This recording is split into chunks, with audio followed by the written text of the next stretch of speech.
오늘 본문에서 예수님 친히 말씀하시기를 온유한 자가 복이 있다 이렇게 말씀하셨습니다. 행복의 근원, 행복의 뿌리, 복의 뿌리는 온유라고 말씀하신 것입니다. 대단히 중요한 말씀이지요. 짐승도 잘 길들여지면 온유해집니다. 사람도 좋은 성품의 사람을 온유하다 이렇게 말을 하지요. 이 온유라고 하는 말은 헬라어로 프라우스 또는 프라이아 이렇게 말을 합니다. 중용, 강하되 극단으로 치우쳐지지 않는 이러한 모습을 온유다 이렇게 말을 합니다. 또 자기 스스로 잘 다스리는 것, 자기 통제, 또 자기 자제력 이런 표현을 할 수가 있겠습니다. 격동적 감정을 잘 다스릴 줄 알고 극단적인 이런 정열도 잘 제어할 줄 아는, 요새 말로 하면 EQ가 즉 감성지수가 높은 사람 이렇게도 표현을 할 수가 있겠습니다. 그런데 이 온유라고 하는 것은 잘 다듬어진 인격이라는 의미도 가지고 있습니다. 이것은 훈련을 통해서 이루어지는 성품이지요.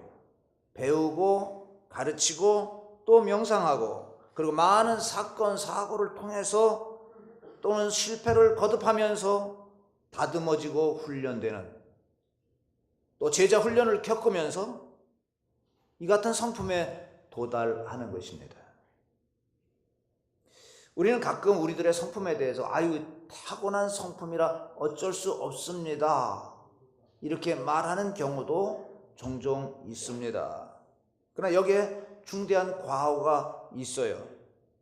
인간이란 근본적으로 온유한 그런 모습으로 태어난 사람도 있고 그렇지 못한 모습으로 태어나는 사람도 있습니다. 그러나 사실은 이 온유하다라고 하는 것은 한평생 살면서 배우는 것입니다.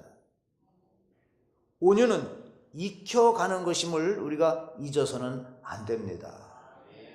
그 적절한 예가 이 모세를 보면 알 수가 있어요. 하나님께서 모세에게 어떻게 말씀하셨습니까? 이 사람 모세는 그 온유함이 지면의 모든 사람보다 뛰어나다. 구성경에는 승하더라 이렇게 말씀했습니다. 그러니까 모세가 온 인류 가운데 가장 온유한 사람이다 라고 말씀해 주셨어요. 하나님께서 인정하신 온유지요. 모세가 원래 그렇게 온유한 사람이었을까요?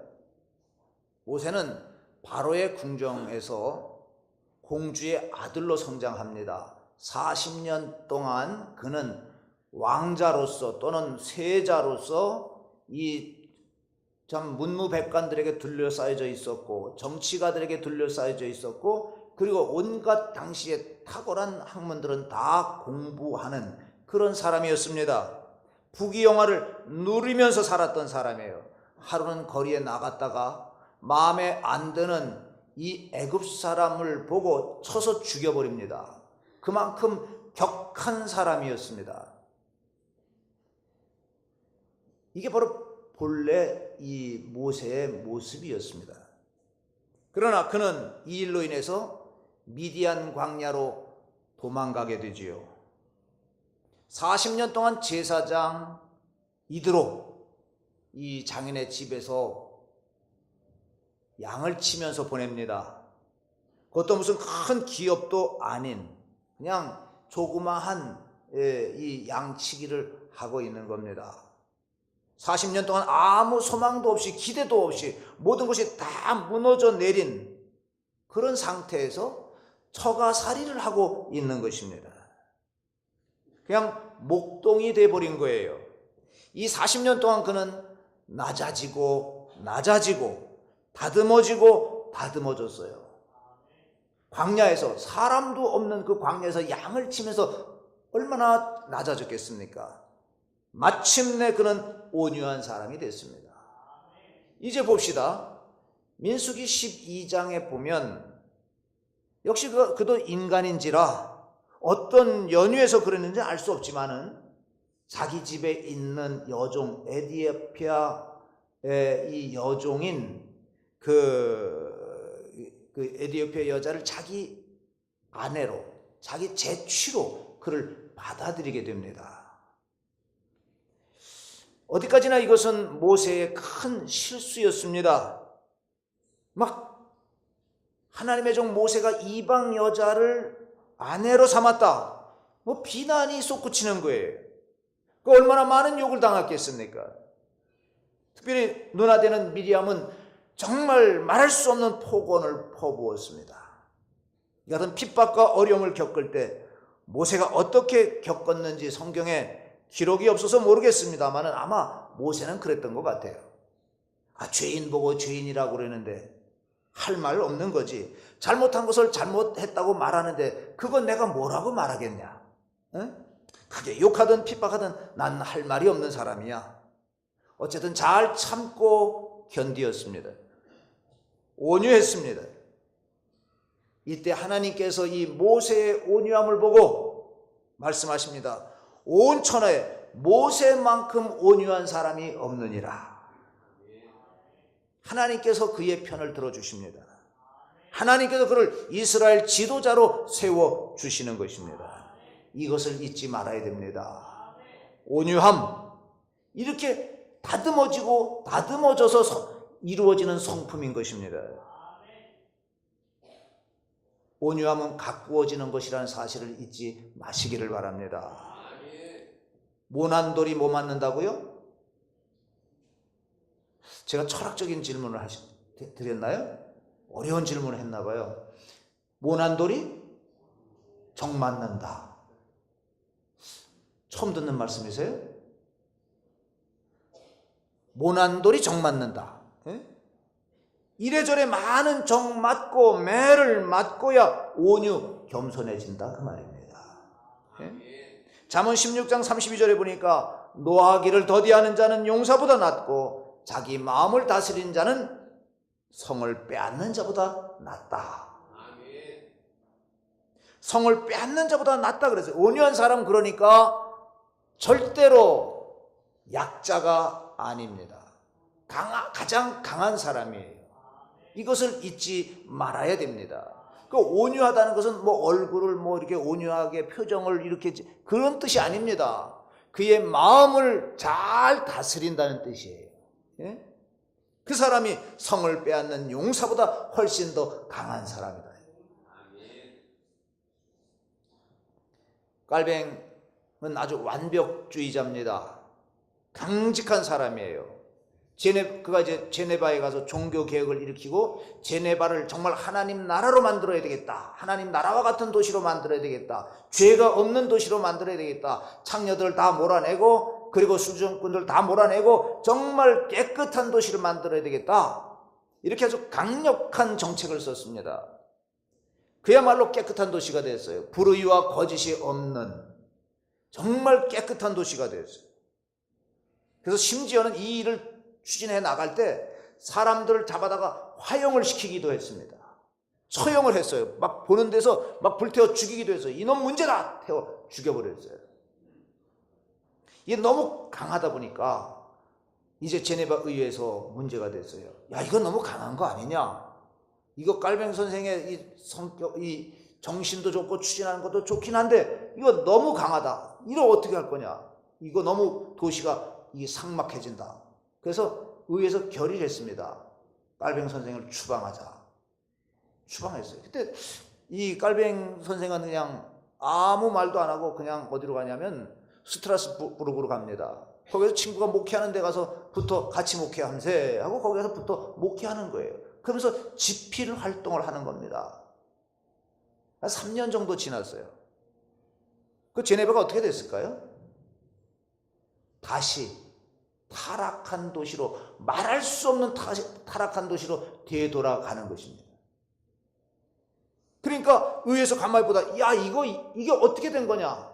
이렇게 깨끗했던 도시가 깔뱅이 없어지니까 그냥 다시 또 이렇게 타락한 도시가 되는구나. 안 되겠다. 이렇게 깔뱅 선생을 모셔오자. 깔뱅을 모시러 갔어요. 자, 여러분 같으면 거기 가겠습니까? 안 가겠습니까? 저 같으면 안 갈 것 같아요. 그런데 깔뱅 선생이 거기 또 성큼성큼 그리로 가는 거, 제네바로 가는 겁니다. 그 친구가 자네 정신이 있나 없나? 당연히 추방할 때는 언젠데 거기 또 왜 들어가냐? 그랬더니 이게 하나님의 뜻이다. 난 하나님의 뜻을 따라가는 거다. 네? 그러면서 결국 제네바 가서 결국은 이제 종교개혁을 완성하지 않습니까? 온유함입니다. 온유함이에요. 네?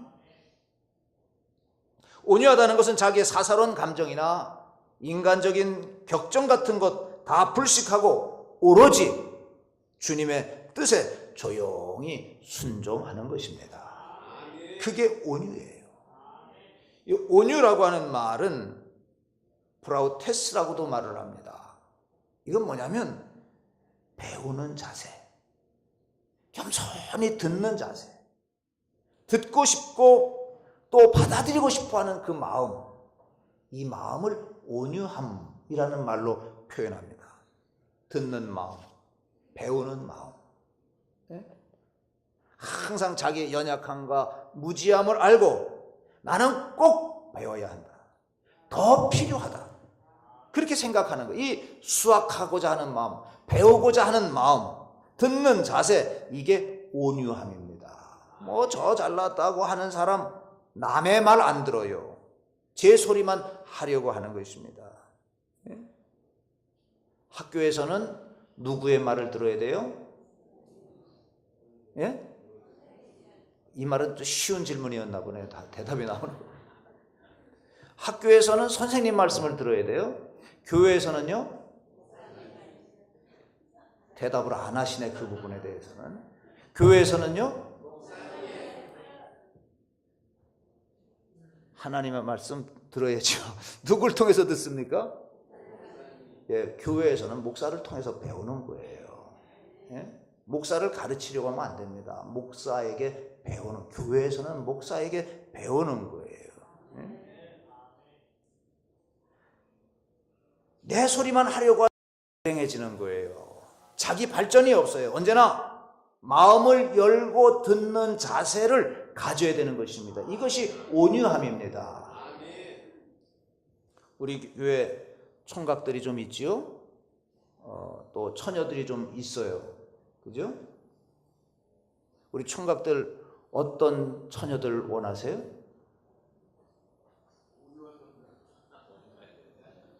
팔등신 미인? 또 뭐 학박사? 또 전문인? 직장이 확실한 커리어 우먼? 어떤 여자를 좋아하십니까? 왜 내가 좀 중심을 좀 서보려고 그래요? 다 같이 따라해 보십시다. 잘 받아들이는 여자, 수용성이 좋은 여자. 왜 남자들이 술집에 가는 줄 아십니까? 가면 오빠 하고 그냥 잘 받아주거든. 근데 집에 오면 이 그냥 곰 같은 여자들이 그냥 니 잘났어 하고 막 눈 부라리고 그러니까 남자들이 즐겁을 해가지고 술집으로 다 도망간다고요. 거기 가면 오빠 하고 다 받아주니까 수용성이 좋거든 거기는요. 예? 내가 무슨 말을 할 때 옆에서 들으면서 옳은 말씀이에요. 나도 그렇게 생각해요. 그 말이 좋아요. 이렇게 내 말을 잘 듣는 여자, 그런 여자가 좋은 겁니다. 아멘하는 총각만 그런 여자 얻을 줄 믿습니다. 아멘하지 않는 총각들은 미련 곰 같은 여자를 얻을 줄도. 자, 내가 무슨 말을 했는데 야, 말도 안 되고 미쳤어. 이래면은 이제 이게 아니다 그 말이에요. 예? 그런 여자 미스 코리아를 바가지로 퍼다 준다 해도 그런 여자는 싫은 거예요. 예? 여러분, 그러면 누가 좋은 성도입니까? 아멘 하는 성도가 좋은 거예요. 아멘 하는 성도가 좋은 거예요. 예? 잘 배우는 성도, 수용성이 좋은 성도, 그 성도가 좋은 거예요. 말씀을 전하는데 그 말씀을 받아들이지 않고 턱턱 터버리면 그거 좋은 성도 아니다 그 말이에요. 말씀을 전하면 아멘, 아멘 하는 성도가 좋다 그 말이에요. 예? 말씀을 전하는데 삐딱 해가지고 말씀이 들어가지 않는 성도, 아 참 힘들죠. 교회마다 꼭 한 사람씩 있다고 그래요. 성도가 한 사람만 있어도 잘 받아들이는 성도면 거기가 천국인 거예요. 아멘이죠? 그 성도가 좋은 성도예요. 그런 교회가 좋은 교회다 그 말입니다. 아멘. 무슨 말을 하면 그냥 가로채갖고 제 말만 옳다고 고집을 하면 옆에 사람이 불안해요. 정서가 불안해져요. 우리 여전도회도 있고 뭐 다 기관이 있잖아요. 사설을 따라서 이야기하고 순번을 따라서 이야기하고 그래야 되는 거 아니겠어요? 무슨 말을 못해요. 그냥 두려워요. 럭비공 같아요. 어디로 튈지 몰라요. 그 튀는 말에 맞으면 이게 골절상이나 아니면 이 중상 정도 이렇게 되는 수가 있어요. 수용성이 없어서 그래요. 수용성을 좋게 가지시기 바랍니다. 여러분의 마음을 주고 싶은 사람이 어떤 사람입니까? 바로 나에게 마음을 열어주는 사람이에요. 마음을 열어주는 것, 그것이 온유함이에요. 온유하고야 들을 수 있고 온유하고야 상대방의 인격을 존중해 줄 수가 있는 것입니다. 그래야 듣고 싶은 마음이 생기는 거예요. 이런 온유함이 기본인 거예요. 여러분, 교회에서 신앙생활 잘 하려면 어떻게 해야 될까요? 잘난 체 하지 말아야 돼요.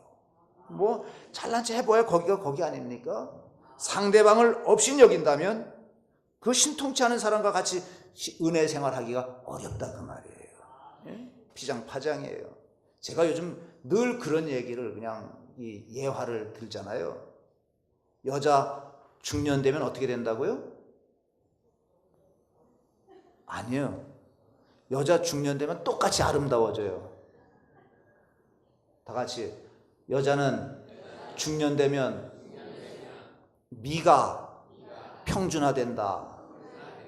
아멘이세요? 다 아름답다 그 말. 제가 볼 때는 우리 중년에 속한 우리 여성들은 다 아름다워요. 다 아름다워. 못생긴 사람이 없어요. 다 아름다워. 그런데 똑같은 게 또 하나 있어요. 뭐냐면 용기도 똑같아지더라고요. 용기도 똑같아져요. 아주 그냥 미도 똑같아지는데 어디서 났는지 용기도 똑같아지더라 그 말이에요. 그러니까 너무 튀지 마시기 바랍니다. 근데 말입니다. 제가 또 그런 얘기 했죠. 남자 나이 50이 되면 어떻게 된다고요? 학식이 평준화된다. 그러니까 뭐 그 교육 평준화 그 사업 할 거 없어요. 가만 내버려둬도 50 되면 다 평준화되더라 그 말이에요. 그 다 박사가 되는 거예요. 옆 사람 보고 인사하십시오. 50대 이상 되신 분들만. 김 박사님, 신 박사님, 이 박사님, 해봐요 그렇게. 다 박사급이에요. 박사급 다 박사급이에요.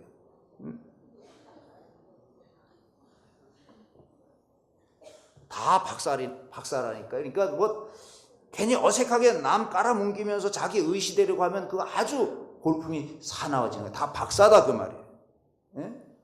50 넘으면 다 박사예요. 서로 마음을 비우고 낮춰야 됩니다. 겸손하지 못하면 사랑도 못하는 거예요. 사랑을 받을 줄도 모르는 거예요. 높여주세요. 한번 옆 사람 보고 박사님 하고 높여주세요. 시작. 안 하는 사람은 문제가 있는 사람입니다. 네가 무슨 박사야 이렇게.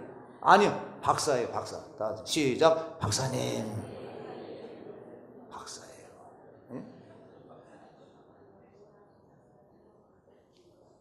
배우는 마음, 이것이 온유함입니다.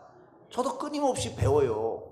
제가 목회를 해보니까 한 10년 정도 지났을 때 성도들 눈빛이 달라져요. 10년 정도 딱 지나니까 벌써 설교 제목 딱 보고 본문 딱 보면 그거 이렇게 나옵니다. 그거 이렇게 나와요. 그래서 저보다도 앞서가요. 첫째, 둘째, 셋째 이거지? 아는 거예요. 다 아는 거야. 그래서 제가 그때부터 고민이 됐어요. 야, 이 양반들 앞에서 설교하기 진짜 힘들다. 다 아네? 난 뭘 먹고 사노? 그래서 그때부터 이제 공부를 하기 시작했어요. 열심히 공부했어요. 왜냐면 이게 한계를 부딪히니까 열심히 공부했어요. 일반 대학 하나 했어요. 대학원 3개 했습니다. 그리고 박사학위 받았어요. 그리고 이제 공부하는, 그리고 이제 설교하는 거예요. 여러분들 이제 설교 제목 딱 보고 이제 본문 딱 보면 그거 이렇게 못할 겁니다. 제가 은퇴하는 그날까지 여러분들은 그거 못할 거예요. 왜냐하면 제가 그거 못하는 방법을 그동안 배운 거거든요.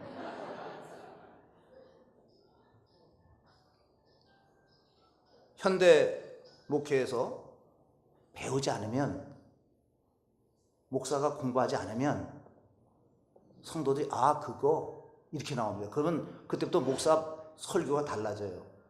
그냥 엉뚱한 소리 하고 축복 설교하고 그냥 대충 이렇게 합니다. 끊임없이 배워야 되는, 공부해야 되는. 그러면 목사는 배우는데 여러분들 공부 안 합니까? 여러분들 다 박사잖아요. 근데 박사 앞에서 설교하는 게 얼마나 어려운지 아십니까? 성도 여러분, 교인을 뭐라고 말하죠? 양이라고 말을 해요. 그렇죠? 다 같이 나는 양이다. 근데 가장 위험한 양이 있어요. 어떤 양일까요? 예? 가장 위험한 양이 있더라니까요. 다 같이 따라하십시다. 다 아는 양. 다 아는 양이 가장 위험해요. 예? 위험천만해요. 영적으로 계곡 꼭대기를 그냥 외발로 이렇게 그 계곡 꼭대기를 왔다 갔다 하는 것 같아요. 다 아는 양 만나면요. 배우는 마음, 받아들이는 마음, 이것이 온유함입니다. 그래서 온유한 자는 범사에 배울 수 있고 모든 경우에 배우려고 하는 거예요. 자, 그런데 우리 주님 말씀하셨습니다. 온유한 자가 복이 있나니 뭘 주신다고요? 땅을 기업으로 주신다. 여기 기업이라고 하는 말은 오너십이에요. 예? 영어로 오너십. 땅을 내 소유로 삼고 즐긴다는 거예요. 다시 말해서 내가 온유할 때 내가 만나는 사람을 온유하게 할 수 있습니다. 내가 교만하면 상대방을 온유하게 할 수가 없어요. 내가 먼저 온유하면 내 주변 사람들이 온유해지는 것입니다. 그러면 그 사람 내 소유가 되는 거죠. 내가 온유할 때 내 주권이 확장되는 거예요. 이것을 잊지 말아야 됩니다. 그런 거로 온유한 자는 소유와 자기 권위를 인해서 부자유를 느끼지 않습니다. 온유한 자는 근심이 없어요. 교만한 자는 근심이 많아요. 많은 것을 가지고도 족함이 없는 거예요. 온유한 자만이 적은 것을 가지고도 만족하게 생각하는 거예요. 교만한 사람은 높은 권좌에 있는 동안 늘 불안해요. 걱정과 근심에서 헤어나오지 못합니다. 온유한 자는 그런 모든 것에서 헤어나와서 자유를 누릴 수가 있는 거예요. 소유 자체가 복이 아닙니다. 그 소유를 누릴 줄 아는 것이 복인 거예요.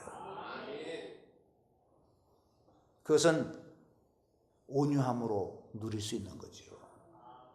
저희 고향에 이런 사람이 있었어요. 그 외아들인데 어머니가 일찍 돌아가셨습니다. 이제 아버지를 그 아버지가 재취를 하게 됐어요. 새 부인을 맞이했다 그 말입니다. 외아들과 상의했어요. 그 외아들에게 이제 적당한 양의 이 재산을 증여를 했습니다. 그리고 나머지 재산은 이제 살아가야 되니까 나머지 재산을 이제 갖고 계셨어요. 그러면서 이제 그 아들과 노후, 당신이 먼저 돌아가시면 그 새 어머니에 대해서 어떻게 노후를 책임질 거냐라고 하는 심도 있는 이야기를 다 나눴어요. 그리고 이제 그 아들은 이제 받을 만큼 받았으니까, 그래서 아버님 이제 노후가 화목하고 평안하고 행복한 노후가 되기를 소원했습니다. 그래서 이제 그 재혼에 동의를 했습니다. 그런데 이 재치로 들어오신 분이 들어오자마자 아들이 하나니까, 형제도 없으니까 이 아들을 우습게 본 거예요. 그리고 그 주변에 못된 사람들이 포진되어 있는데 이 사람들을 통해서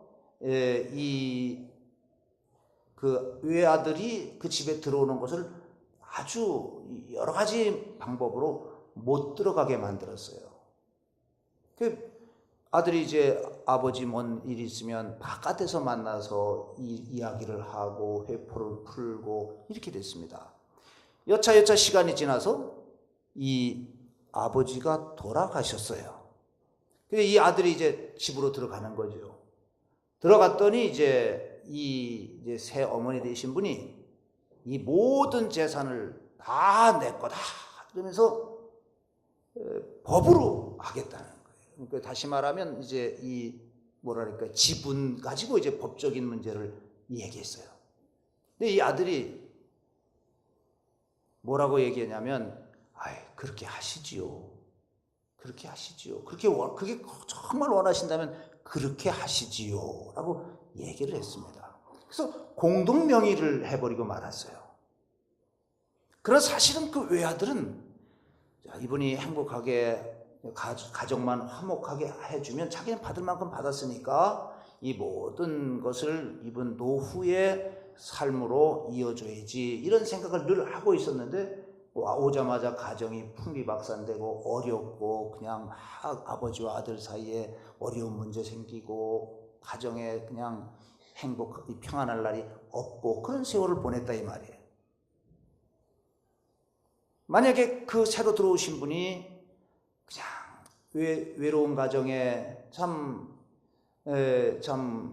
내가 들어왔으니 이 가정을 행복하게 만들어야지 하고 온유한 마음을 가졌다면 그는 그 재산을 다 소유할 수가 있었겠지요. 그런데 소유하지 못했어요. 공동명의라는 게 뭡니까? 이러지도 저러지도 못하는 거예요. 팔아먹지도 못하는 거예요. 이제 그런 꼴이 돼버렸어요.